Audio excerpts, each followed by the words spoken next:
Okay, so let's go everyone. Sir इस particular class में हमारा मेन गोल रहेगा कि आपके जो कॉम्पिटेंसी फोकस्ड प्रैक्टिस क्वेश्चंस जो आईसीएससी ने रिलीज कर रखा है वो अपने डिस्कस कर ले। देखो, इको एग्जाम अभी हाल फिलहाल में हुआ है, ऑलमोस्ट अ वीक। आप लोग अगर नोटिस किए तो 2-3 नंबर, हालांकि ये कम है, पर 2-3 नंबर सेम क्वेश्चन वो लोग आपके कॉम्पिटेंसी फोकस से उठा के दिया।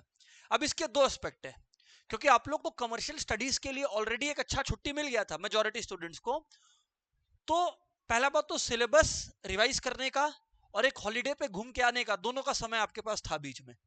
अब एक कॉम्पिटेंसी फोकस प्रैक्टिस पेपर को इस वीडियो के थ्रू अपने अगर प्रैक्टिस कर लें तो वो भी एक इंश्योर हो जाएगा कि भाई इधर से भी जो मार्क्स अपना जाता है या रिवीजन का दरकार पड़ता वो इंश्योर हो जाए। ये हो गया पॉइंट नंबर 1। ठीक है, अभी चलिए एक बार एमसीक्यू से स्टार्ट करते हैं and then we will see where the journey takes us. The Canadian bank prints the Canadian dollar, बहुत अच्छा लगा। Which bank print our country's currency? RBI. ये तो ये लोग में इंसानियत है कि आरबीआई दे दिया। एक बार इकोनॉमिक्स क्लास 12 सीबीएसई में सिमिलर क्वेश्चन आया था, पता है क्या किया था? ऑप्शन में आरबीआई भी था और ऑप्शन में सेंट्रल बैंक ऑफ इंडिया भी था, और बोथ बोथ था भी नहीं। तो बच्चा लोग मुंह ताकने लगा एक दूसरे का। अगर ऐसा तुम्हारे साथ हो जाए तो हमेशा आरबीआई लिखना, क्योंकि सेंट्रल बैंक ऑफ इंडिया नाम का एक कमर्शियल बैंक है हमारी कंट्री में।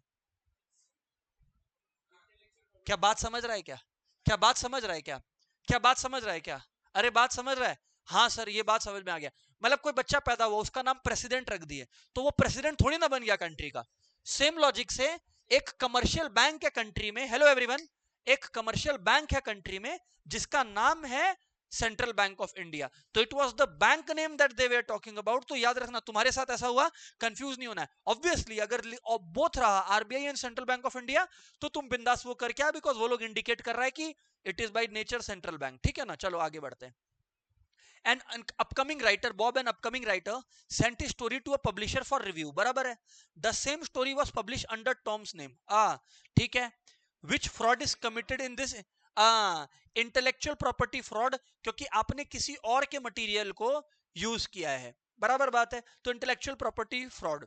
यहां पर ध्यान देंगे everyone, an accountant has to pass an entry for money withdrawn by the owner. एक second everyone, money withdrawn by the owner, money withdrawn by the owner यानी कि ड्राइंग्स है, ड्राइंग्स का बात कर रहे हैं। हाँ sir, the accounting treatment will be, अब यहां पर सुनना, money withdrawn by the owner. एक सेकेंड, ड्राइंग्स है, hello everyone please pay attention.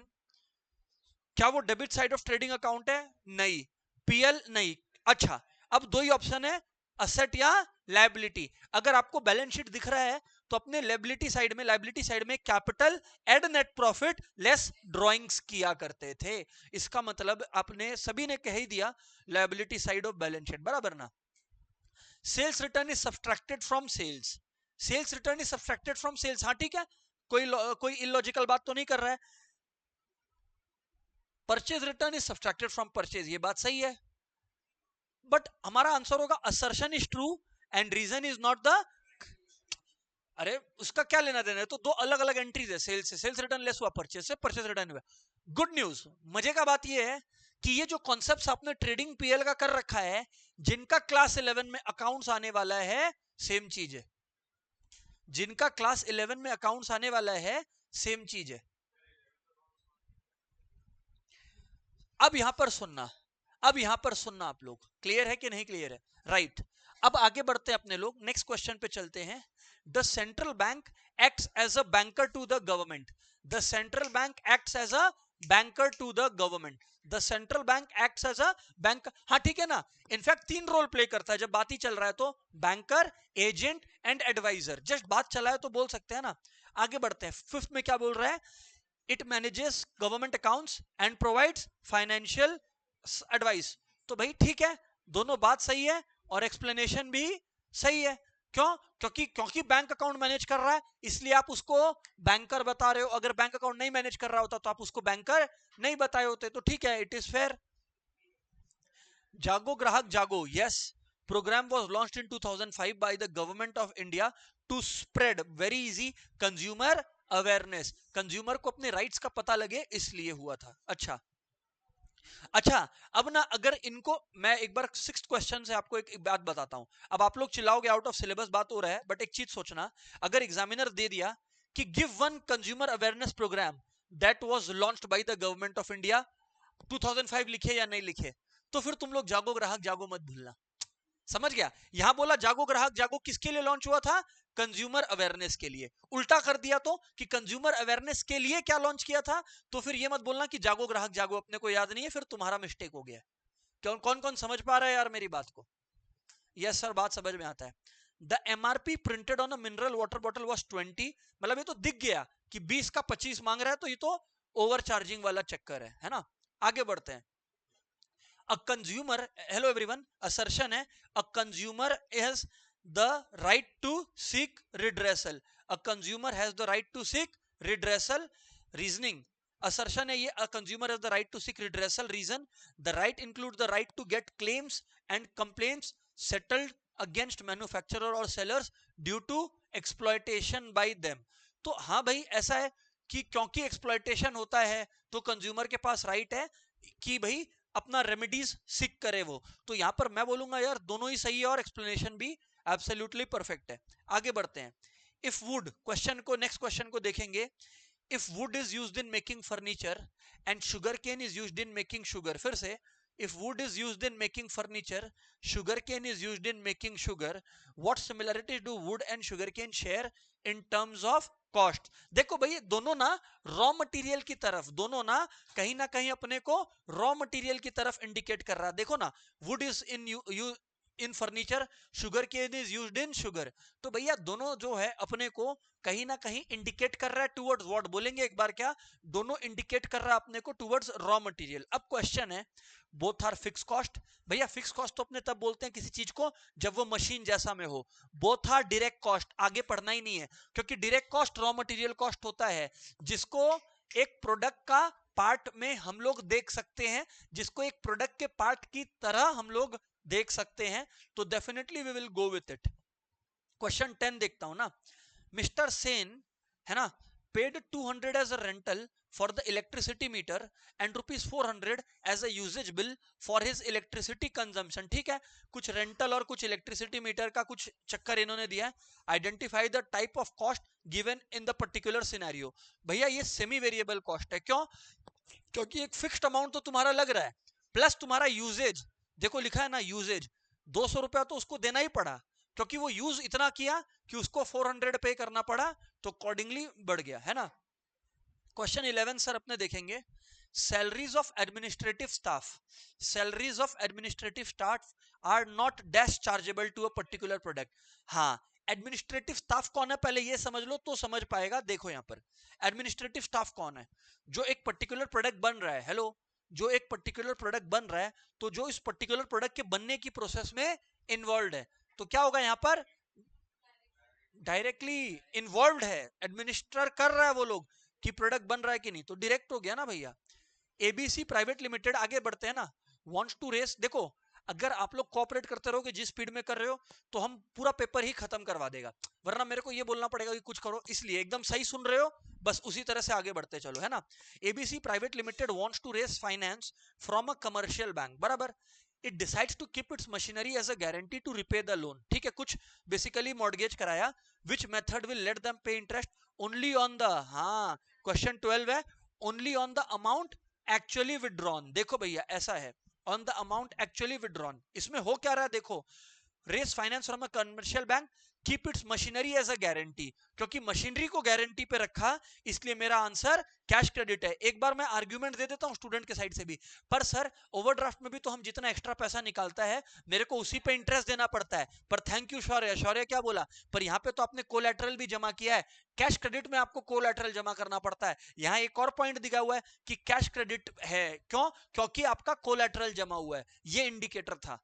और टर्म लोन में तो ऐसा है कि कोलैटरल आपको जमा करना पड़ेगा, पर आपने कुछ भी पैसा यूटिलाइज किया हो, हेलो, आपने 10 लाख रेज किया, आपने 10 लाख में से 6 ही लाख यूटिलाइज किया हो, आपने लोन सर 6 लाख का नहीं 10 लाख का रेज किया, इंटरेस्ट आपको पूरे पे करना पड़ेगा, not on the amount actually utilized. आगे बढ़ते हैं। Dash is a borrowed fund of a company with a fix rate of interest payable every year. Borrowed fund with a fix rate of interest payable every year. तो अपने को पता लग गया है कि भैया डिवेंचर्स का बात यहां पर चल रहा है। ठीक है, क्वेश्चन नंबर 14 में चलते हैं। अच्छा, ये जो डिबेंचर से रिलेटेड है ना, मेरे दिमाग में आता है, हम अभी पूरा पेपर पढ़ा ही नहीं है, हम सीधा अभी बैठा है इसको लेके। बट एक ऐसा क्वेश्चन क्लास 12 में आया था, और सेम टॉपिक है तो तुम्हारे में भी आ सकता है। 12 में आया था, मतलब एक साल में, कि मिस्टर ए या कोई नाम दिया हुआ था, is considering is investment options. Mister A is cautious and wants the fix rate of return. As a financial adviser, which security would you advise him to buy? तो आपको समझ में आ गया, क्योंकि वो कॉशियस है और फिक्स्ड रिटर्न मांग रहा है, तो प्रेफरेबल है कि तुम डिबेंचर एडवाइस करें। प्रेफरेंस तब बोलना जब कुछ हाइब्रिड सिक्योरिटी हो, या mister A wants a fixed rate of dividend हो, तभी। और अगर he is a bold investor लिखा है, क्या लिखा है? बोल्ड।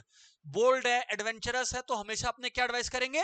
इक्विटी शेयर्स खरीदने को, क्योंकि वो रिस्क ले सकता है। बात समझ गया? सॉरी, फिर से। हाँ, और एक ही इज ए क्वेश्चन कि फिक्स डिपॉजिट क्यों नहीं, क्योंकि लिखा हुआ है कि भैया he is a cautious, and वो सिक्योरिटी बोला है। सिक्योरिटी में एफडी थोड़ी आता है, वो तो एक बैंक के अंदर ऑप्शन है। सिक्योरिटीज के अंदर आपका इक्विटी, प्रेफरेंस और डिबेंचर के अंदर आपका आंसर दायरे में रहना चाहिए। सर सही है सर, समझ में आता है। क्वेश्चन 14 में चलते हैं। शेयर्स, हेलो एवरीवन, ध्यान देंगे please. Shares that do not carry any preferential right in the payment of dividend और repayment of capital are called equity shares. हाँ, कोई प्रेफरेंशियल राइट नहीं है, लास्ट में पैसे भी वापस होते हैं, लास्ट में डिविडेंड भी आपको वापस होता है, तो ठीक है, it's correct, right. Dividend is payable at a fix rate on a equity share, absolutely wrong. Assertion is true, reason is false. Companies can go online. अच्छा, एक चीज और मैं याद दिला दूं, ये मिस्टेक बार बार होता है, जैसे याद आ रहा है बोलते चल रहा हूं। ट्रेड एक्सपेंसेस अगर आ गया तो याद रखना, नाम में ट्रेड है, लेकिन वो ट्रेडिंग अकाउंट में नहीं जाता, पीएल में जाएगा। अगर क्लोजिंग स्टॉक का वैल्यू बुक्स के बाद दिया है, मार्केट प्राइस भी दिया है और कॉस्ट प्राइस भी दिया है, तो जो दोनों में लोअर वैल्यू है, क्लोजिंग स्टॉक हमेशा उसी वैल्यू पर दिखाओगे। होता है ना, लास्ट में क्वेश्चन दे दिया 10 नंबर का, लास्ट में लिखा closing stock was 10,000, market value was 6,000। हमेशा किस वैल्यू पे क्लोजिंग स्टॉक को दिखाओगे? 6,000 पे, यानी कि which ever is lower. Simple trick, ये मैं पहली बार नहीं बता रहा, तो कोई सरप्राइज मत हो, बहुत बार बोला हूं, फिर से याद दिला रहा हूं बस। आगे, companies can go online to invite candidates to apply online to reduce massive paper waste. Identify this particular activity of an organization. एक बार फिर से पढ़ता हूं ना। Companies can go online to invite candidates to apply online to reduce massive paper wastage. बराबर है ना? Identify this particular activity of an organization. Candidates को अप्लाई कर रहा है, करने के लिए इनवाइट कर रहा है कि आओ भाई और हमारे यहाँ पर बिजनेस में जॉब करने के लिए अप्लाई करो। तो ये क्या है? रिक्रूटमेंट। लोगों को बोलना कि आओ भाई आओ, लोगों को एलिमिनेट करना है, सिलेक्शन। आगे बढ़ते हैं। Hello, a growing startup company with limited resources is undergoing rapid expansion. एक मिनट, तो एक स्टार्टअप कंपनी है, उसके पास लिमिटेड रिसोर्सेज है और एक्सपेंड कर रहा है, and is suppose to fill several key positions quickly but wants to minimize recruitment cost. हाँ, मतलब रिक्रूटमेंट पे खर्चा भी नहीं करना है भैया, एक्सटर्नल जाओगे तो तुमको खर्चा करना पड़ेगा, तो यानी कि आंसर यही बोलना पड़ेगा, इंटरनल रिक्रूटमेंट करो भाई। Painters, welders and plumbers are example. हाँ, कोई पेंटिंग सीख रहा है, ये सब क्या हो गया? अप्रेंटिसशिप काइंड ऑफ ट्रेनिंग हो गया, है ना? ठीक है। Ramu works as a foreman. अच्छा, फोरमैन कौन हुआ? जो फैक्ट्री में वर्क करता है। एक बार नॉर्मली नाम आपको नहीं पता तो मैं बता दिया, है ना? Ramu works as a foreman in the manufacturing firm. His expectation from the firm will be. अच्छा, ये इंप्लॉई है, chapter number 1 security of the job. अरे, अप्रिसिएशन ऑफ कैपिटल इन्वेस्टर का होता है, regular payment of interest loan providers का होता है, regular orders for job goods supplier का होता है। तो ये इंप्लॉइज का एक्सपेक्टेशन है। एक्सपेक्टेशन से क्वेश्चन आएगा ही, एक्सपेक्टेशन से क्वेश्चन आएगा ही। अब वो किसका है वो नहीं पता, 4 पॉइंट पूछे, 3 पॉइंट पूछे, मेरे को नहीं पता, तुम लोग अपना आराम से 5-6 पॉइंट लिख कर आना, तुम्हारा मार्क्स देखो वहां पर पक्का होते चलेगा। आगे बढ़ते हैं, आगे बढ़ते हैं। विच ऑफ द फॉलोइंग, अच्छा एक सेकंड, अभी याद आया क्योंकि स्टेक होल्डर्स का बात हुआ, क्या कस्टमर स्टेक होल्डर्स है क्या? Customers do not have a financial interest in the business. Customers are not affected by anything good or bad happening with the business. तो customers are not a stakeholder. अच्छा, stakeholder and shareholder same होते हैं क्या? नहीं. Stakeholders are a wide term, shareholders are a part of those wide terms. Internal और external stakeholders के बीच में differences पढ़ के जाना बेहद important है. Clear है? चलो आगे बढ़ते हैं. Which of the following best defines a stakeholder in the context of a business? An individual who invests money in the business, any person or group that holds a stake in the functioning of the business organization. ये तो यार इतना easy बात है, तुम्हारे book में पहला chapter, पहला पैराग्राफ, चौथा लाइन से ये वाला डेफिनेशन पूरा लिखा हुआ है, तो इसमें कोई सोचने वाला बात नहीं है. क्लियर है कि नहीं क्लियर है? चलो आगे बढ़ते हैं. Dash is any individual or group that actively participates in the working of a commercial organization. Actively participates in the working of a commercial organization. तो भैया कौन होगा? Employers. कौन होगा? Employers. Stakeholders play a crucial role in shaping the strategic decisions and success of an organization through their influence, interests and expectations. इसके लिए मेरे को एक पैराग्राफ बताना है. ये पैराग्राफ से छुपाया हुआ है, तुम्हारे बुक से उठाया ये लोग paragraph. First page left side में स्टेक होल्डर का डेफिनेशन है, राइट साइड में एक पैराग्राफ दिया हुआ है, वो पैराग्राफ के नीचे में और पेज पॉइंट करो ऊपर का 4 लाइन, वहां पर ये सारा बात लिखा हुआ है कि स्टेक होल्डर एक बिजनेस को कैसे फायदा कर सकता है और कैसे नुकसान कर सकता है. पढ़ के आ जाना, बार बार बोल रहा है पढ़ के चला जाना, ये वहां से उठाया ये लाइन ये लोग. चलो आगे बढ़ते हैं. Reason, stake holders hold a significant से over an organization's operations and outcomes due to their vested interest and potential impact. ठीक है ना? हाँ ठीक है, सिग्निफिकेंट से और assertions है कि they play a crucial role, है ना? पर जो है ना, यहां पर सुनना, जो assertion है और reason है वो दोनों ही ठीक चाह रहा है, मतलब they are backing each other. तो मेरे को ऐसा कोई रीजन नहीं लग रहा कि हम नो बोले. अमन कुछ पूछ रहा है. चलो आगे बढ़ते हैं. एवरीवन आगे बढ़ते हैं, यहां पे सुनेंगे, है ना? चलो ठीक है, करेक्ट एक्सप्लेनेशन कैसे हुआ क्वेश्चन आया, बात करते हैं. Stake holders play a crucial role in shaping the strategic decision. Why do they play a strategic role? Because they have a significant say over operations of the organizations. ऐसे question पूछो खुद से. she has asked the correct question कि sir आप कैसे बोल दिया ये. मेरा आंसर सिंपल है कि भाई ऐसा है कि इसको करो why एंड फिर इसमें लिखो आंसर. तो जब you say why here and you answer this year, अगर मैच कर रहा है, you don't have any reason to deny. कोई रीजन है तो मना कर दो, नहीं है तो बस खत्म है, ये करेक्ट, आगे निकलो ना.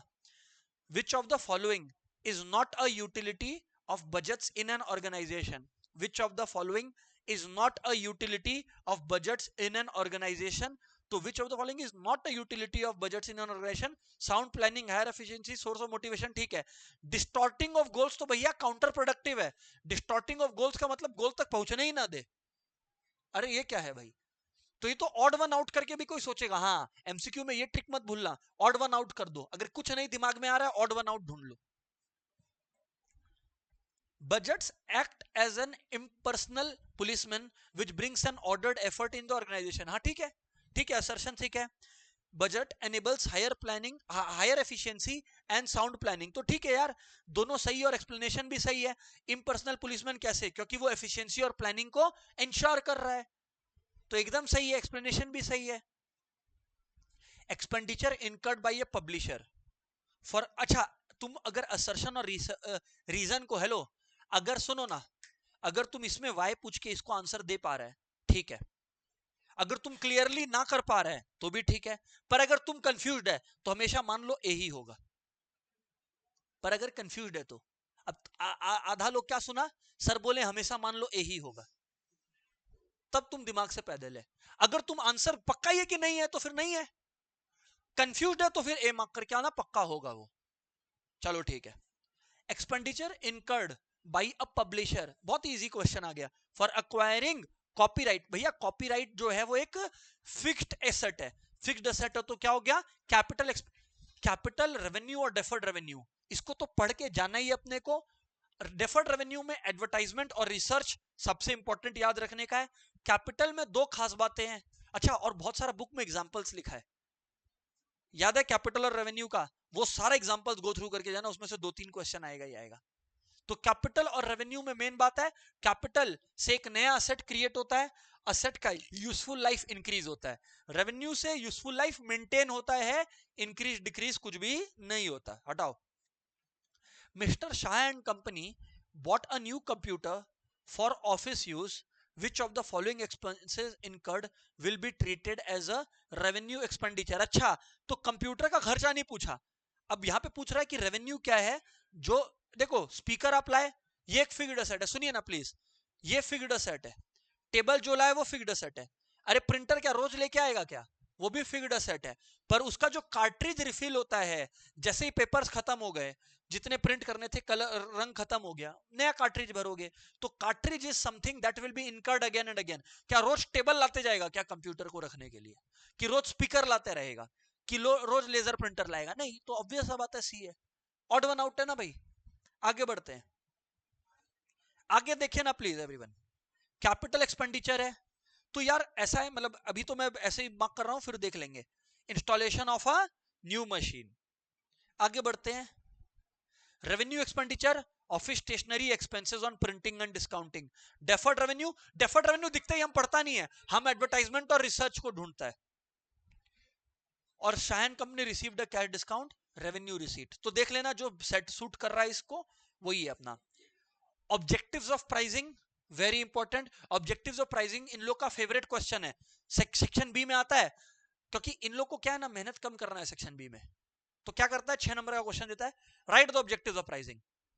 तुमको कितना ऑब्जेक्टिव लिखना है, 4 ऑब्जेक्टिव लिखना है। ऑब्जेक्टिव ऑफ प्राइसिंग 4 लिखना है।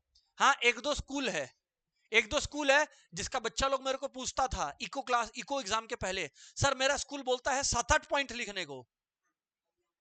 हाँ, इको में कितना क्वेश्चन आया जिसमें बोला 7-8 पॉइंट लिखो, एक बार बताना तो हाथ उठा के।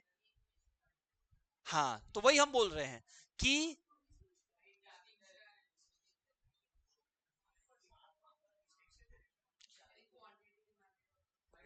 फिर से बोल रहे हैं, 4 और 5 पॉइंट से ज्यादा कहीं नहीं लिखना था।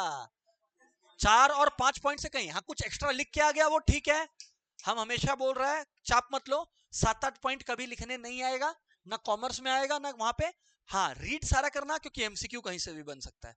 पर अपने याद रखो, अपने हर बार जब नोट्स बनाए थे अपने, कितना पॉइंट का बना रहे थे, 4 का।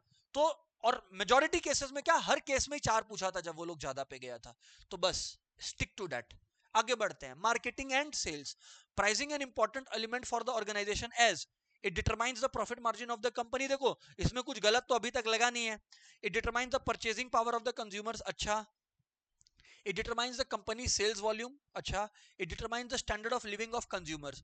तो pricing is an important element for organization as, देखो एक बार समझो बात को, 1 तो पक्का है, 1 तो पक्का है। अभी रुको रुको, एक एक करके बात करते हैं ना, एकदम ध्यान से सुनो। 1 तो पक्का है, it determines the purchasing power. हाँ, it determines the company's sales volume. क्यों, अगर प्राइस ज्यादा है तो शायद क्वांटिटी कम बिकेगा, प्राइस कम है तो शायद क्वांटिटी ज्यादा बिकेगा, लॉ ऑफ डिमांड, सिंपल भाषा में। चलो बात करते हैं आगे। तो 1 और 3 हो गया, डन है। टाइम अगर ज्यादा रुकेगा एमसीक्यू पे, आंसर करेक्ट ही निकालेगा, गड़बड़ नहीं। और खास करके तुमको बोल रहा है, तुम उठपटांगा एमसीक्यू लिख के आता है अविरत, एक दो क्वेश्चन जो किया गलती, बहुत खराब किया, तुमको आता था फिर भी, तो इसको बच के चलेगा। Choose the correct option. Product is durable and service is perishable, ठीक है, एक बार देखते हैं। Product is temporary, service is permanent, ये तो एकदम ही गलत है। Product is inexpensive, service is expensive. Product can not be stored, service can be stored. तो मतलब इसमें तो कुछ सोचने वाला बात ही नहीं है, कि खाली ए ही करेक्ट है, ए ही करेक्ट है। सही है सर। आगे यहां पर ध्यान देंगे एवरीवन, रिवीजन हो रहा है। One of the primary objective of marketing is to create awareness about the products और सर्विस अबाउट पोटेंशियल कंज्यूमर, ठीक है, क्रिएटिंग अवेयरनेस, ठीक है। Through marketing efforts business aim to, अभी सुनना यहां पर, through marketing efforts businesses aim to inform, persuade and remind customers about the availability, features and benefits of their products and services. तो यहां पर जो है सभी ठीक है, एक्सप्लेनेशन भी करेक्ट है ना, नो थॉट्स। आगे बढ़ते हैं।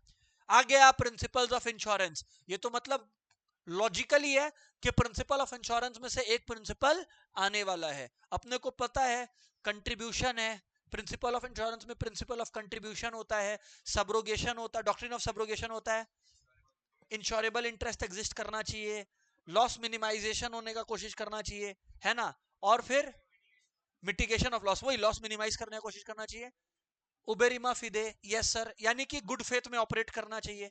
तो ये सारा चीज जो है अपने को याद है। आइए अभी वापस से देखते हैं। The principle of contribution applies if the insured has taken multiple insurance policy for the same risk. एकदम सही। तब क्या होगा, क्या उसको एक्स्ट्रा पैसा मिलेगा? नहीं। इंडेमनिटी प्रिंसिपल बोलता है कि आपको अपना मैक्सिमम लॉस से ज्यादा नहीं मिलेगा। चलो, the reason the insured can profit from a loss by having multiple insurance, एकदम ही खराब हो गया। A is true, R is false. लेकिन एक इंश्योरेंस है जहां मल्टीपल कॉन्ट्रैक्ट्स ले भी ले चलेगा, लाइफ इंश्योरेंस। कहा? क्योंकि लाइफ का एक फिक्स्ड वैल्यू नहीं है। चलो आगे बढ़ते हैं। In order to reach the railway station to board a train, Meeta will have to use the dash means of transport. अरे भाई क्या क्वेश्चन पूछ रहा है ये? रेलवे स्टेशन जाना है तो कौन सा मींस ऑफ ट्रांसपोर्ट लेगा भाई? बोलो बोलो, कौन सा? रोड ट्रांसपोर्ट ही यूज करेगा ना भैया। अच्छा, काफी लोग बोल देता रेलवे है तो रेल मींस ऑफ ट्रांसपोर्ट। अरे भैया रोड से तो पहुंचेगा। क्लियर है ना? आगे बढ़ते हैं। A fire broke out in a warehouse due to an electrical fault in the wiring. ठीक है? The warehouse collapsed due to poor construction material. warehouse collapse किसके लिए किया? Poor construction material के लिए. Which of the following statements relates to fire insurance? Fire insurance कहाँ cover होगा भैया? Broke out due to electrical fault in the wiring. Only statement 1. बराबर है? A software tool created to compare prices of different sellers for the benefit of customer is an outcome of what? Is an outcome of e security तो बिल्कुल नहीं है, ई telling है। अलग अलग retailers का प्राइस को आप कंपेयर कर पा रहे हो ना, तो it is coming under e tailing. E commerce is more beneficial than a traditional business. रुको, ये एक स्टेटमेंट दे दिया इन्होंने। Which two options given below justify? मतलब simply advantage of e commerce लिखना है जो ट्रेडिशनल बिजनेस का एडवांटेज नहीं है। चलो ठीक है। A, the operating cost are high though fixed assets are not required. It reduces dependence on paper work and is environment friendly. Agreed. There are no geographical boundaries enabling a global presence. अच्छा, the operating cost are low though fixed assets are required. तो भाई अब इन्होंने कहा है कि यही कोई भी दो ही आंसर होगा, तो हमने बी और सी को सही माना। बी और सी ज्यादा करेक्ट है। बराबर है? आगे बढ़ते हैं। An advertisement campaign for a face cream claimed that Yami Gautam that one would become fairer within a week. This can be construed best as, ये क्या हो गया? Misleading advertising. Misleading advertising. चलो चलो, अमन तब से फेयर एंड हैंडसम लगा रहा है, बोलता हम हैंडसम हुआ ही नहीं। Which of the following best, which of the following best describes the, ये देखो इमेज वाला question. Which of the following best describe the two images given below? एक बर्गर का है, दूसरा भी बर्गर का है। चलो, इसमें 50% ऑफ लिखा हुआ है, पढ़ लेना है ना। Both images are example of advertisement.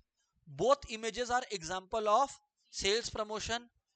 Image 1 is advertising and image 2 is sales promotion. देखो भाई ऐसा है, ये बड़ा इंटरेस्टिंग क्वेश्चन है।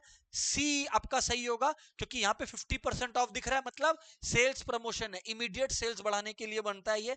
तो ठीक है ना, you people are correct. Siya enterprises, hello everyone, इधर ध्यान देंगे। Siya enterprises wants to secure sufficient returns on capital invested after covering the cost of production and distribution. वो बोल रहा है कि भैया जितना भी प्रोडक्शन और डिस्ट्रीब्यूशन कॉस्ट लग रहा है, हेलो, पहले वो कवर हो जाए और उसके ऊपर मुझे कुछ इंटरेस्ट अर्निंग मिल जाए, है ना। This is an objective of what? भाई ऐसा है कि ये तो प्राइसिंग के ऑब्जेक्टिव्स के अंदर आता है। No need to study. आगे, central bank is a banker to the general public. नहीं, central bank is a banker to the bank and the government. Banker to the banks भी तो है, तो यहां पर ये फॉल्स है।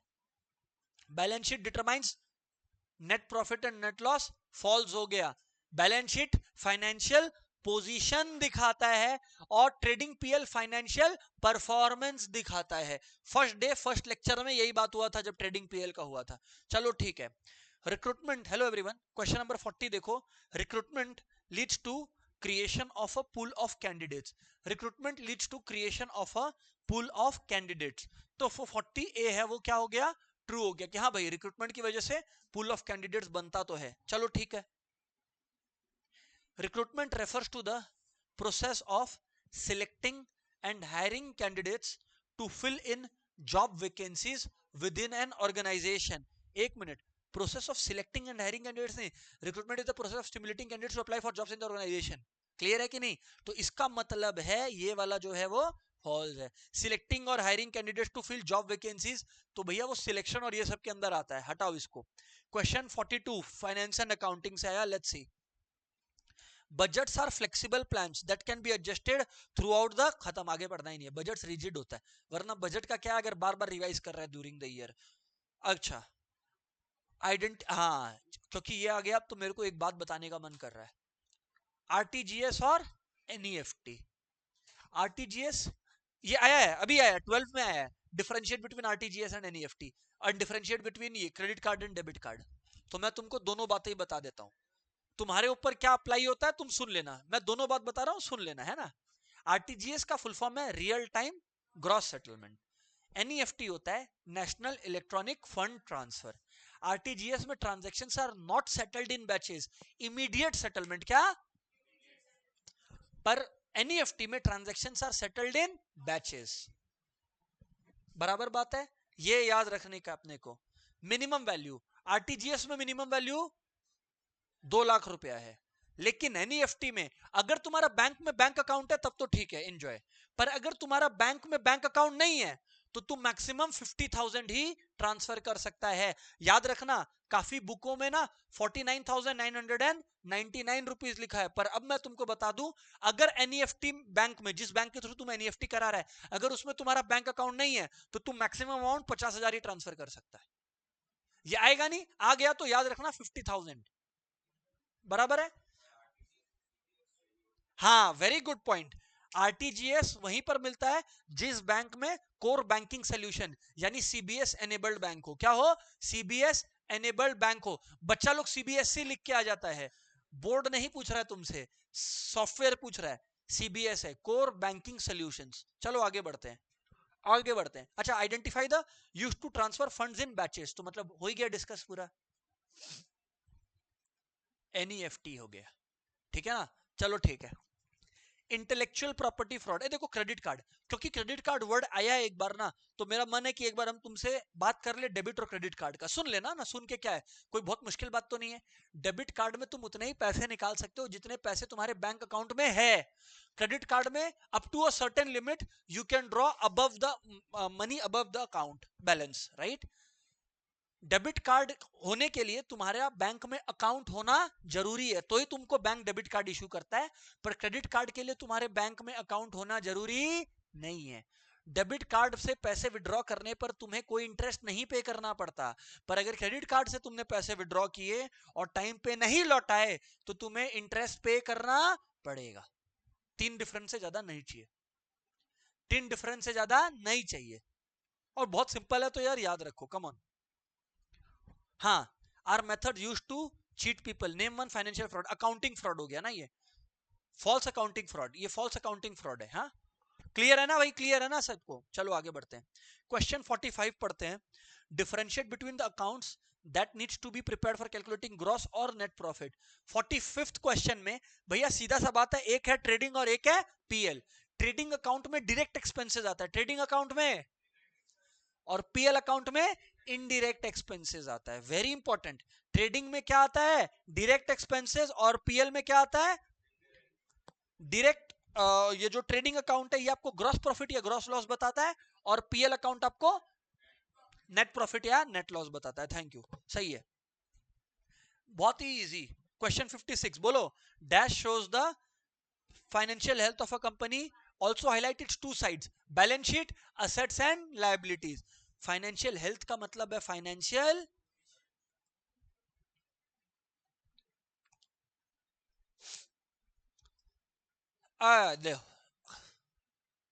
देख लो नेक्स्ट क्वेश्चन. मतलब हमारा पढ़ा नहीं हुआ था, बट ये देख लो, देगा ही देगा. There are two main types of card used for financial transactions: debit and credit. Give two differences. So in debit card, money can be withdrawn up to the balance in the account. In credit card, money can be withdrawn above the account balance up to a certain limit. Number two, debit card.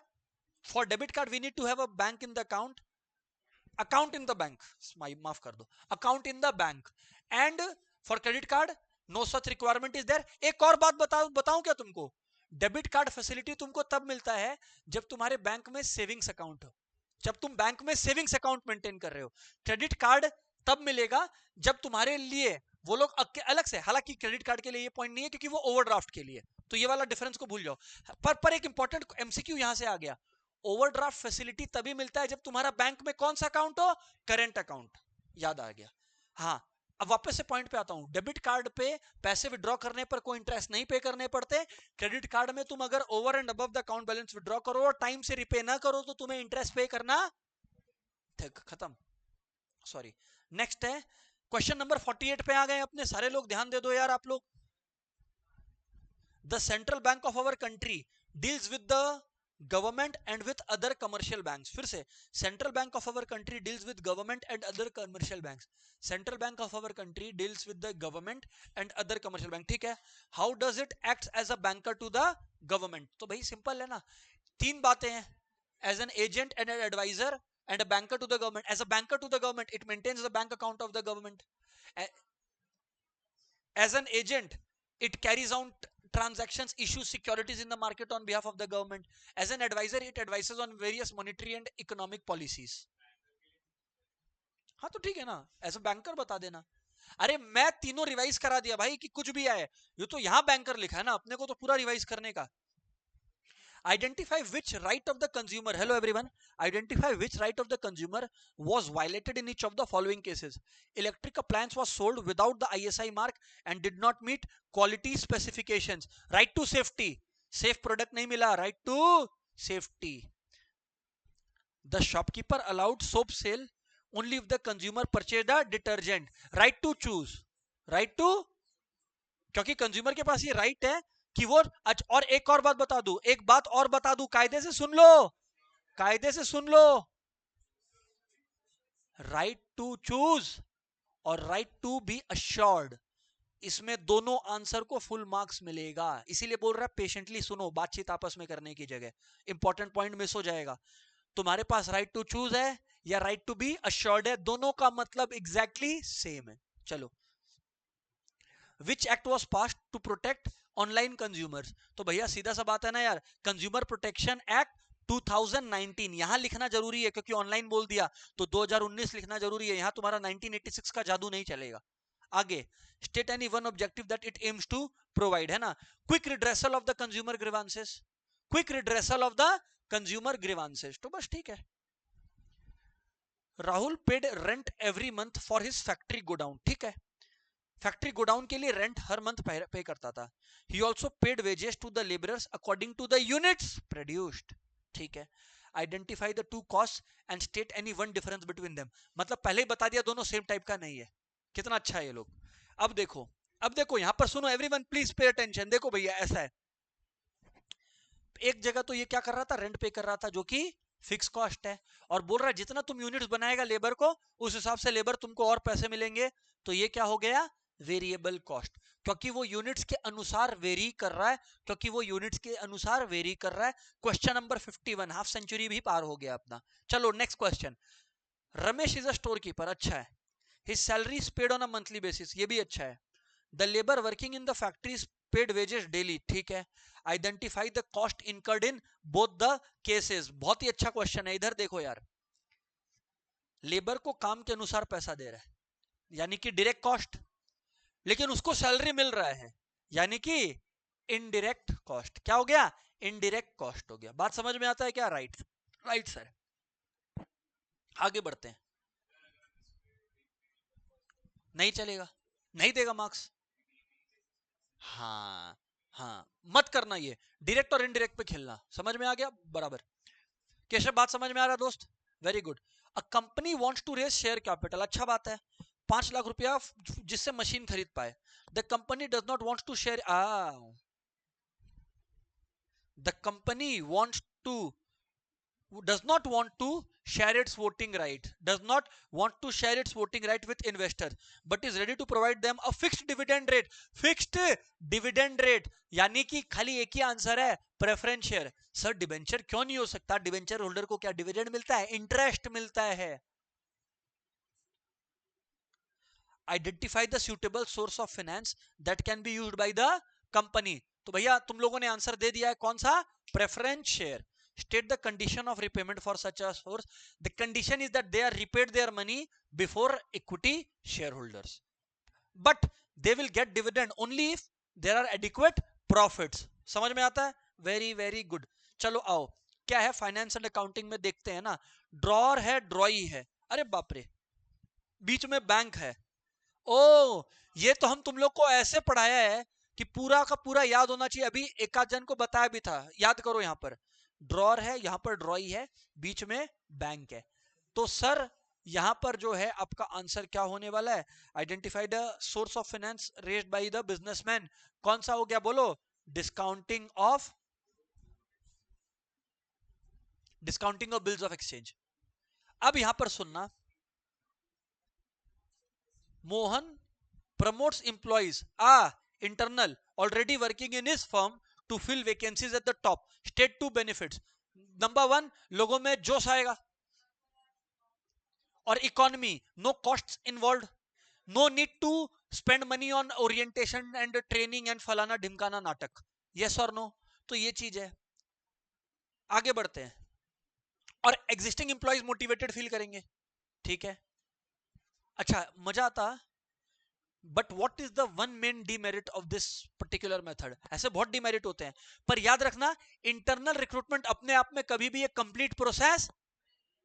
सोच के देखना. हाँ ठीक है, limited pool में तुम B को ए में प्रमोट कर दिया. ए भाई, तो बी का जगह तो खाली हो गया ना. अब कैसे हो चलेगा? तो ये तो नहीं हो सकता ना, right. Ravi spends a lot of money to, अच्छा ये ला तो कर दिया ना मैं, 55 तो कर ही दिया मैं. Ravi spends a lot of money to train his employees and equip them with the necessary skills to contribute effectively to organizational success. In light of this, highlight the importance of training, specifying 2 points. तो भैया ऐसा है, training का जो 2 importance है वो है higher productivity, supervision, less cost. क्यों? More optimum utilisation of resources, क्योंकि जब लोग ट्रेंड होंगे तो वेस्टेज कम होगा, तो रिसोर्सेज बेटर यूटिलाइज होंगे, गोल्स एफिशिएंटली अचीव होगा. हायर मोरल, एम्प्लॉय ज्यादा कॉन्फिडेंट फील करेगा टुवर्ड्स अकम्प्लिशिंग दैट गोल. तो ये पॉइंट है, कुछ भी लिखो. अगर तुमको ट्रेनिंग मिल रहा होता, तुम सिर्फ ये सोच, तो तुमको क्या फायदा मिलता? तुम्हारा मोरल बूस्ट होता, तुम्हारा एफिशिएंसी प्रोडक्टिविटी इंप्रूव होता. तो तुम वो आंसर लिखना जहां पर भी छोटा क्वेश्चन, लॉन्ग क्वेश्चन में तो तुमको कुछ घुमा के वो देगा ही नहीं, डायरेक्ट ही देगा. शॉर्ट में दे दिया तो इतना पैनिक में मत आ जाना, अरे बाप रे ये नहीं तैयार है. अरे भाई, एक का दुक्का क्वेश्चन में ऐसा होगा, दिमाग लगाना, हो जाएगा. आगे बढ़ते हैं. ए देखो, बजटिंग और फोरकास्टिंग के बीच का डिफरेंस दिख गया यहां पर मुझको. Forecasting is a vital tool for organisation to anticipate future trends, opportunity, challenges, discuss how it is different. ये लोग कहानी कुछ भी कर रहा था, पता था आने वाला किधर पे है, बजटिंग वर्सेस फोरकास्टिंग पे. तो वही है, forecasting can be made by anyone, budgeting is done by the top level. दूसरा तुम लोग को पता ही है, डेफिनेशन लिख देने का है दोनों का, तो ये हो गया. अब जो बजटिंग है, बजट, हाँ बोलो, बजटिंग का और फोरकास्टिंग का एक और डिफरेंस. हाँ, द प्रायोरिटी ऑर्डर. हाँ अक्षत बोल, कुछ बोल रहा है, एक सेकेंड रुको. फ्लेक्सिबिलिटी, हाँ, फोरकास्ट को बदल सकता है, पर बजट इज टिक. आगे बढ़ते हैं. ERP, ERP provides information for making all major decisions, any 2 modules. ERP का तुमको पता है, कस्टमर रिलेशनशिप मॉड्यूल सबसे फेवरेट होता है स्टूडेंट का, क्योंकि उसमें टाइम पास ज्यादा करना रहता है. और फिर उसके बाद सप्लायर मॉड्यूल, एचआर मॉड्यूल हो गया. बिजनेस में जो जो काम होता है मॉड्यूल लिख के भर दो, होगा ही होगा वो. प्रोडक्शन मॉड्यूल, परचेज मॉड्यूल, समझ में आ गया ना. हाँ. Miss Roy wants to ensure that her official data is protected from hackers.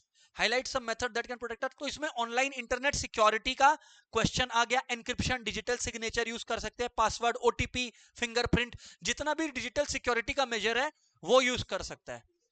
Digital security, 2 step. अच्छा ये मत करना कि 2 आंसर स्टूडेंट लिख के आता है। Answer 1 2 step authentication, answer 2 3 step authentication. ऐसे तो फिर 100 आंसर्स लिख सकते हैं हम लोग, 4 स्टेप 5 स्टेप, ऐसे नहीं। अगर 2 स्टेप ऑथेंटिकेशन ओटीपी लिख दिया तो दूसरा कुछ और लिख के आना। समझ में आ गया ना? Yes sir. आगे, ये गाड़ी का प्रमोशन हो रहा है यहाँ पे। coaxing customers to exchange or replace the products that will have utility and life as given in the above advertisement constitutes wastage. Giving 2 points, place your arguments in favor or against the statement. तो अभी यार यहां पर जो है ना, मेरे को आप लोग बताओगे कि क्या लगता है आपको।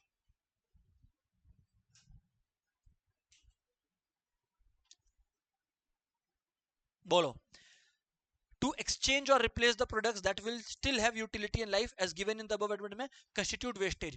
देखो ऐसा है, पहला बात वेस्टफुल कंजम्पशन होगा, इकोनॉमी में पोल्यूशन ज्यादा बढ़ेगा क्योंकि वो लोग को फाइनली डिस्कार्ड ही करना पड़ेगा।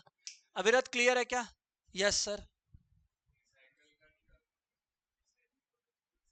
तो वो अपना उस तरह से उस फेवर में बोल सकता है, कोई दिक्कत नहीं है।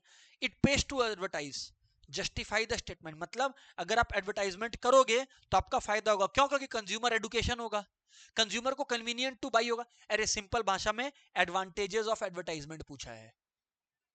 अब स्टूडेंट को समझ ही नहीं आया। इट पेज टू एडवर्टाइज मतलब अगर आप एडवर्टाइज करोगे तो आपके पास पैसे आएंगे ना फ्यूचर में, ये यहां पर बोल रहा है। अरे किसको किसको क्लियर है यार? कम ऑन, सॉरी क्या कंफ्यूजन है? Kapil decides to use a policy from insurance company A and get paid rupees 2 lakh. Kapil now goes to insurance B, अच्छा, and demands his claim again. He is not eligible since he has already received the claim. However, company A has the right to claim money against company B. Principle of contribution. Principle of contribution. What is the most crucial parameter in the principle of insurance? तो बोलेगा sir आप तो बताए नहीं। इसमें important है कि आपका एक जगह से सेम चीज के लिए मोर देन वन पॉलिसी लिया हो, तब प्रिंसिपल ऑफ कंट्रीब्यूशन अप्लाई होगा। जब भी ऐसे पूछे ना क्रूशियल पैरामीटर, मतलब पूछ रहा है कि ये कॉन्सेप्ट लागू कब होगा। क्या आपने, हाँ हाँ ठीक है, तो पैसा मिलेगा हर जगह से, हर जगह से। सिंपल क्वेश्चन है कि एक जन अगर लाइफ इंश्योरेंस मल्टीपल जगह से कराया है, हाँ, तो प्रीमियम हर जगह दिया है, हाँ, पैसा हर जगह से मिलेगा। नहीं मतलब प्रीमियम बढ़ते रहेगा पूछ रहे ना। हाँ ये बहुत बढ़िया क्वेश्चन पूछा, ये तुम प्रैक्टिकल सवाल पूछा। अब ये इंटरेस्टिंग है, अपने लोग अभी यंग है, तो अपने अगर अभी प्रीमियम पे करेंगे ना तो अपने को कम प्रीमियम में कोई भी मेडिकल या हेल्थ इंश्योरेंस मिल जाएगा। जैसे जैसे एज बढ़ते जाता है आदमी को तबीयत खराब होने का कोई भी चांस ज्यादा हो जाता है, कुछ भी नुकसान होने का आदमी के लाइफ को, इस वजह से तब प्रीमियम बढ़ जाता है। एग्जांपल है ना, ये हम तुमको प्रैक्टिकल एग्जांपल देता है कि जैसे मेरे पापा को भी आर्थराइटिस का प्रॉब्लम है, मतलब जैसे चले फिरेंगे ज्यादा देर तो गिर जाएंगे। तो अभी हम लोग अगर मेडिकल इंश्योरेंस पापा टाइम पे नहीं लिए थे, अपने टाइम पे नहीं लिए थे, अब मेरा भाई का और हम लोग का मेडिकल इंश्योरेंस करवाते हैं ना, तो मेरा भाई का फॉर एग्जाम्पल वो लोग बोलता है ईयरली 10,000 12,000 में हो जाएगा ईयरली। पर वहीं पर अगर हम लोग पेरेंट्स को इंक्लूड करते हैं, 50 अप है 60 अप है ना, तो सेम चीज वो लोग 60,000 बोलता है, मतलब 5 गुना 6 गुना ले जाता है, इमेजिन। तो इसलिए अच्छा, और एक मजे की चीज आरव ये है कि अब अगर आपने 10,000 पे अपने करवा लिया तो अब for ever for the future, आपका एज फ्यूचर में 60 हो 70 हो कुछ भी हो, आपका 10,000 ही रहेगा। पर आपने अगर लेट डिसाइड किया तो फिर आप फंसोगे, फिर आपको तब बड़ा अमाउंट लेना पड़ेगा। समझ गए? उसका क्वेश्चन था कि सर क्या एज के साथ साथ प्रीमियम ज्यादा पे करना पड़ता है? नहीं, जो यंग एज में डिसाइड हो गया वही सेट हो जाता है। आगे बढ़ते हैं, आगे बढ़ते हैं ना, नेक्स्ट क्वेश्चन में चलते हैं। हेलो एवरीवन, इधर ध्यान देंगे। Question 63, a trader sold old office equipment having a book value of 35 for 39। Good question यार, गुड क्वेश्चन है ना? हाँ सर, प्लीज यहां पर ध्यान से सुनेंगे, प्लीज ध्यान से सुनेंगे ना। अ ट्रेडर सोल्ड, ये बहुत ही अच्छा क्वेश्चन है, बहुत लोग मिस्टेक करेंगे, सुन लो। यहां पर इक्विपमेंट का बुक वैल्यू 35 है, इसने इसको ना 3900 में बेच दिया है, तो क्या होगा? देखो भाई, जो 3500 पैसा मिला है ना, अरे भाई 3900 आया है। अब देखो बहुत खतरनाक क्वेश्चन आ गया है, इसके देखो दो हिस्से हैं। ये कंपनी का काम ऑफिस इक्विपमेंट बेचने का तो है नहीं, वो तो क्या भाई पुराना हो गया था तो इसने बेच दिया। मैं आपको बता दूं जो 3500 कॉस्ट ऑफ द इक्विपमेंट था जो हमने वापस रिकवर कर लिया है ना, वो 3500 मैं आपको बता देता हूं, उसको कैपिटल रिसीट बोलते हैं और ये 400 को रेवेन्यू रिसीट बोलते हैं। तुम लोग में से 90% लोग ये समरी और ये क्लासिफिकेशन नहीं करके आओगे और फिर बोलोगे फुल मार्क्स क्यों नहीं आया। सुन लो, क्योंकि 400 रुपया ओवरऑल प्रॉफिट है, वो रेवेन्यू प्रॉफिट है, रेवेन्यू रिसीट है। पर 3500 तो तुम्हारे को असेट बेचने का मिला, तो वो कैपिटल प्रॉफिट है, प्रॉफिट नहीं कैपिटल रिसीट है। किसको किसको क्लियर है? बहुत खतरनाक पॉइंट था। मतलब अब तक का जो मेरे को लग रहा है कि मेरे ही स्टूडेंट मिस्टेक करेंगे वो 63 में लगा, नॉट बिकॉज हम समझाया नहीं, बिकॉज तुम लोग ध्यान नहीं दिया उतना, खाली 63 ऐसा मेरे को लगा। तो हम वापस से बोल रहे हैं, जितना पैसा कैपिटल एसेट बेच के आया वो कैपिटल एक्सटेंड तक है, बाकी रेवेन्यू है ना। चलो ठीक है। Shah enterprises started a new factory for white washing and repairing, 20,000 लिखा हुआ है, हाँ वॉज स्पेंट। बहुत ही डायरेक्ट क्वेश्चन है, बुक से आया हुआ है। State the form of expenditure, भाई व्हाइट वॉशिंग और रिपेयरिंग किया है, ये वन टाइम खर्चा है फैक्ट्री को रेडी करने का, कैपिटल एक्सपेंडिचर है क्योंकि ये नॉन रिकरिंग नेचर का, क्योंकि ये नॉन रिकरिंग नेचर का है। कंपनी ये सोल्ड टेलीविजन, ठीक है, and did not provide any installation service, गड़बड़ कर दिया, आफ्टर सेल सर्विसेज मिसिंग है। The firm is seller oriented, कि प्रोडक्ट बेच दे, फिर फोन ही मत उठा, फिर फोन ही मत उठा, सेलर ओरिएंटेड। इससे एक तो फनी इंसिडेंट आया, जब रिकॉर्डिंग नहीं चल रहा होगा तब हम तुमको बोलेगा। हाँ कहाँ है? ओ, क्या बोल तो दिया। अच्छा, will it survive in the long run? नहीं, खाली नो लिख के नहीं आना है, justify, because the modern marketing requires the sellers या businesses to be customer focused, and फिर कस्टमर का तारीफ कर देना, किंग है, राजा है, शहंशाह है, जो तुमको लिखना है तुम तारीफ करते रहना है ना। आइए अभी यहां पर ध्यान से सुनिएगा। The bank which is the head of the banking system and the money market performs most many important functions, explain any five, which is the head of the banking system। देख के ही स्टूडेंट बोला अब आगे हमको संभालने दो। किसका बात हो रहा है? किसका बात हो रहा है? आरबीआई का बात हो रहा है। और फिर monopoly of RBI, monopoly of note issue लिख दो, bankers bank, banker to the government लिख दो, लेंडर ऑफ लास्ट रिसोर्ट लिख लो, कस्टोडियन ऑफ फॉरेन एक्सचेंज, जो भी है वो लिखते चलो, समझ में आ गया? आगे there is only one central bank. अब ऐसा बात कर रहा है मतलब डिफरेंसेस पूछने वाला है। There is only one central bank and many commercial bank, highlight any. अब बच्चा लोग क्या बेवकूफी करता है, यही डिफरेंस एक और मान लेता है। ये लोग लिखा है 5 अदर डिफरेंसेस, अदर का मतलब है भाई इसको छोड़ दे, अब बाकी लिख। तो पहला तुम लोग सबको पता है, डेफिनेशन लिख देगा। दूसरा मोनोपोली ऑफ नोट इश्यू वाला पॉइंट लिख देगा। तीसरा पॉइंट तुम लोग लिख देगा फॉरेन एक्सचेंज होल्डिंग का। एक लिख सकता है क्रेडिट क्रिएशन का और एक होता है क्रेडिट कंट्रोल का। कंट्रोल आरबीआई करता है, कंट्रोल क्रिएट कमर्शियल बैंक्स लोग करता है। बैंक एक है बैंकर टू द पब्लिक, एक है banker to the banks and other government, एक है लेंडर ऑफ लास्ट रिसोर्ट, एक just lender to the public है, लास्ट रिसोर्ट वाला चक्कर नहीं है, करेक्ट है। एक का ओनर गवर्नमेंट है और एक का ओनर शेयर होल्डर्स है, बुक में शेयर होल्डर्स लिखा हुआ है, माइंड यू। हो गया, 5 डिफरेंस लिख लिया। Identify the suitable term from the picture given below as defined in the, है क्या है ये, एक बार फिर से identify the suitable term from the picture given below. ये लोग डायग्राम ऐसा दिया है, लग रहा है फैट शेमिंग के ऊपर बोलने को लिखा है, हालांकि सॉरी लिखेंगे नहीं। यहां पर हो रहा है देखो ना, कंज्यूमर को पीछे से कोई छुरी मारा, इसका मतलब कंज्यूमर एक्सप्लॉयटेशन हो रहा है। कंज्यूमर क्या हो रहा है? Consumer exploitation. यहां पे basically consumer, what are the various ways in which consumer can be harmed? overcharging, adulteration हो गया, misleading advertising और नहीं फिर से बोल रहे हैं, एडल्टरेशन हुआ, ओवरचार्जिंग हुआ,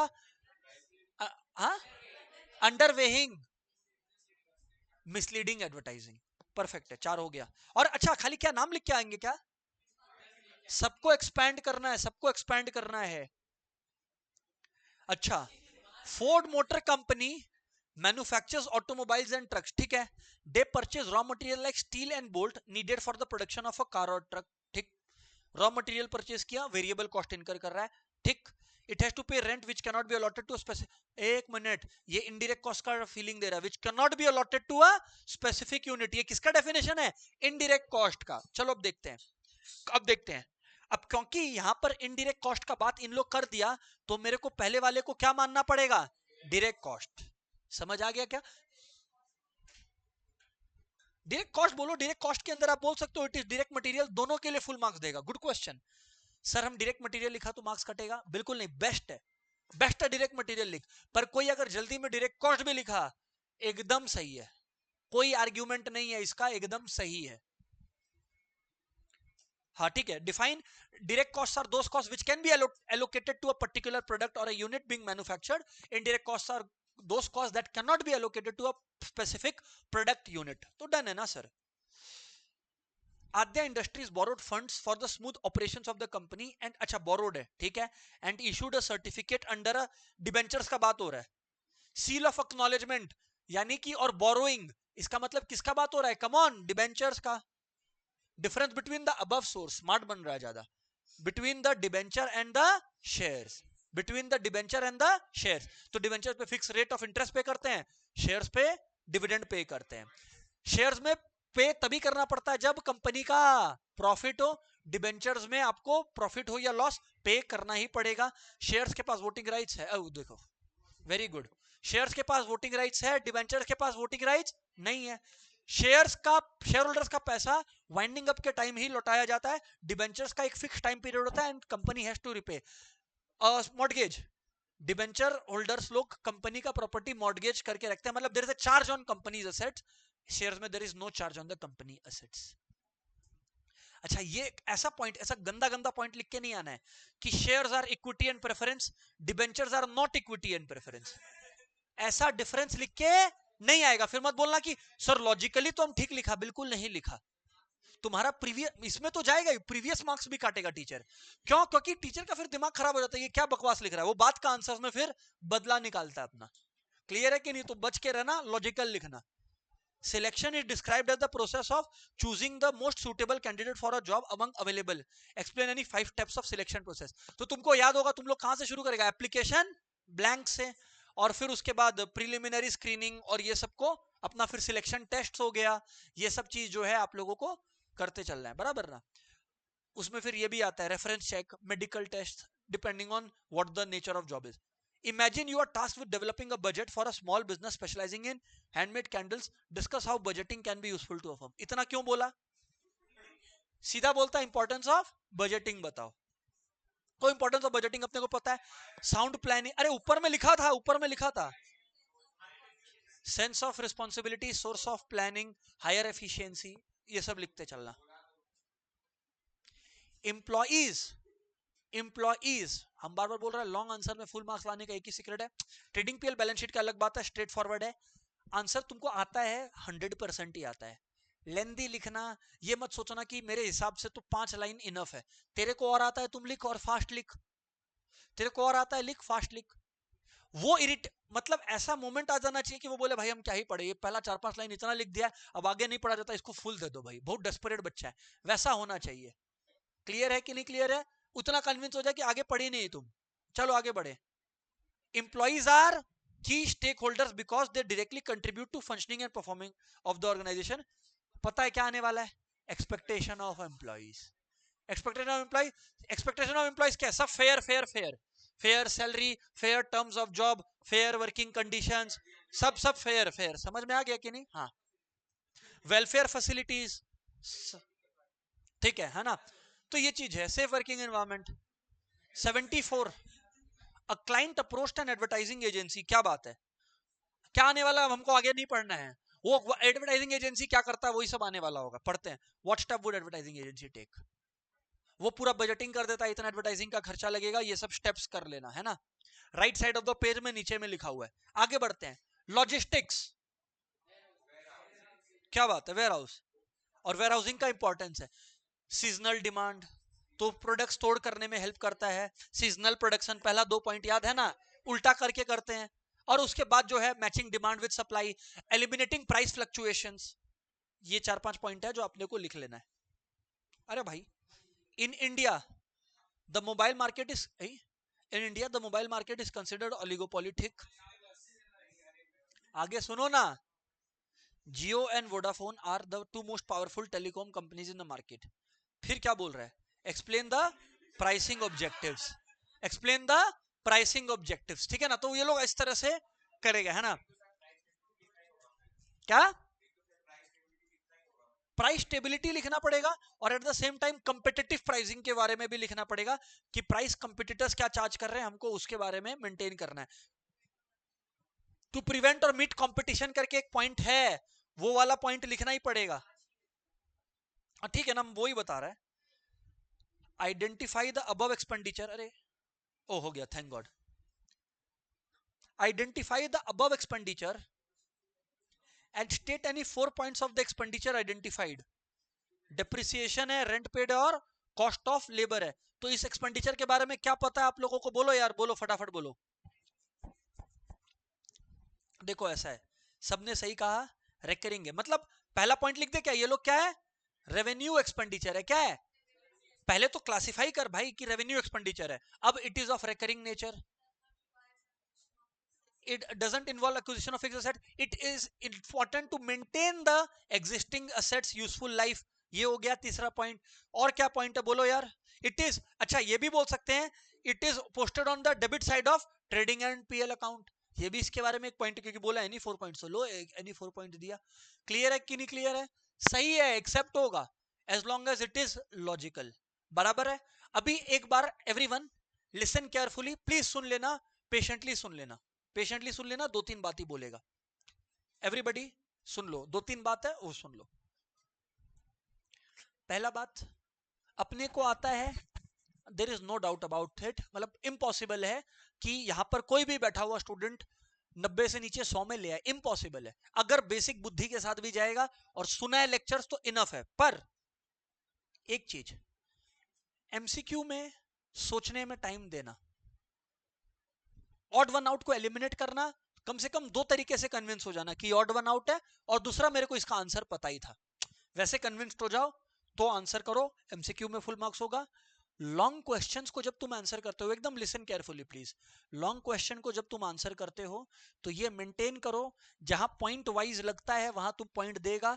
जहां किसी चीज का फीचर, मेरिट्स, डीमेरिट्स टाइप पूछा है, advisable, it is very good, it is seen as a very good paper अगर तुम उस चीज का डेफिनेशन को भी पहले लिखता है. ये प्रैक्टिस मैं करता था, तुम भी करो, क्योंकि डेफिनेशन किसी भी चीज का तुम्हारे सिलेबस में पूरा 2-2.5 लाइन से ज्यादा का नहीं है. प्रैक्टिकली बात करो तो मेरे से, तो वो 2-2.5 लाइन, डोंट टेल मी कि एक अच्छा आंसर दिखाने में तुमको बाधा बनेगा. It is not going to B.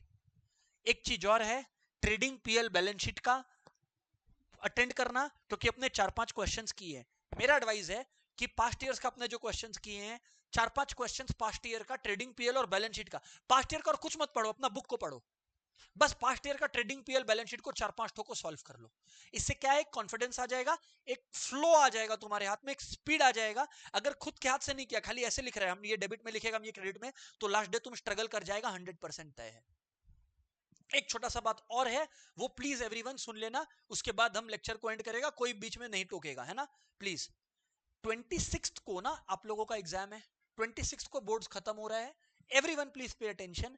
आप में से जिनके पेरेंट्स क्लास 11 के लिए, प्लीज सुन लेना, मीटिंग करना चाहते हैं, फॉर्म कलेक्ट करना चाहते हैं, वो 6 से 7:30 के बीच में आ सकते हैं. जो आप लोग क्लास में आए हो और एडमिशन फॉर्म नहीं है तो वो आप लोग यहां से मेरे से लेके चले जाओ.